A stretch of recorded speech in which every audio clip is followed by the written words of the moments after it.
Hi, welcome to Phlap. In this episode, we're at the Eumundi Conservation Park. The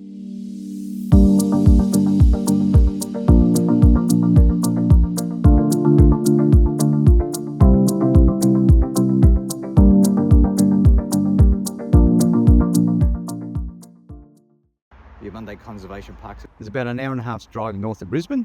Basically come up the M1 where you see the exit for Eumundi, just turn off there and go head towards Eumundi. Entrance into Google Maps is, I think it's a Dean Road, something like that, which is on your right-hand side. Now, it's really, really hard to find. It just looks like a driveway from the road. We actually missed it and had to go around and come back again to find it again.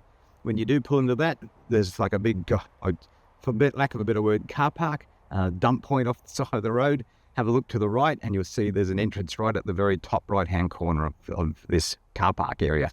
There's 4 walks through here of differing length. As you can see, they go from about 3 kilometres up to 6, and that's the one-way direction, so do take allowance for that when you're heading back.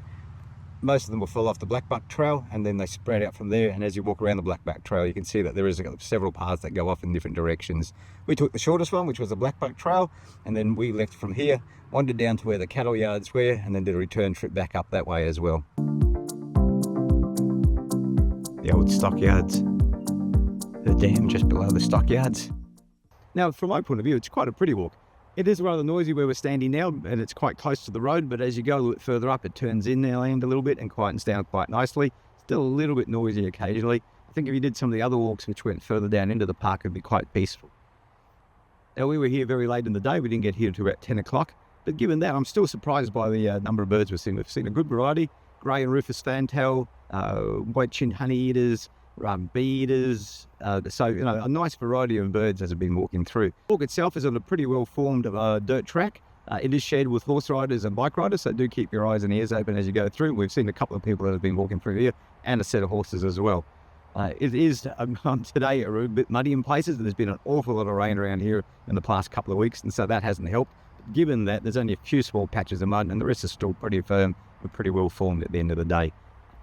It's not too steep. There's a couple of steep sections down near the end where you go through to the dam, and if you follow the route around, climbs up a hill and comes back down again. But it's pretty easily accessible by anybody with an average level of fitness. In terms of facilities, there's nothing here. It's the path. That's it. So, if you do want anything, bring it with you. There's nothing you can get around through here. Eumundi itself is not very far away from here, so you could always stop off here in the morning, go for a walk and head into there for lunch. It's a pretty little town as well, and set up for tourism quite nicely.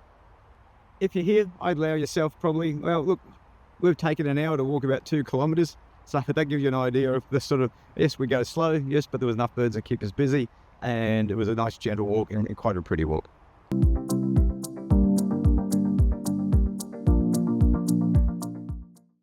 So in summary, Eumundi Conservation Park, if you're around Eumundi, I think it's worth stopping off and coming for a walk. I'd get here early in the morning, and I think you'd get a lot better bird sightings. It's a pretty little place. Being in the forest here is much cooler than out in the open area, so it is a nice place to come on a hot summer's day. If there's not been a lot of rain around recently, I think if you're headed down towards the dam, you will get some very good sightings down through that area as well. Look, I'm going to give it a 3. It's probably really worth a 4 if you had the time to come here and explore it a little bit better, particularly if you could do it over a couple of days and go to a couple of the different paths around through here. So until next time, this is Phlap. Happy birding.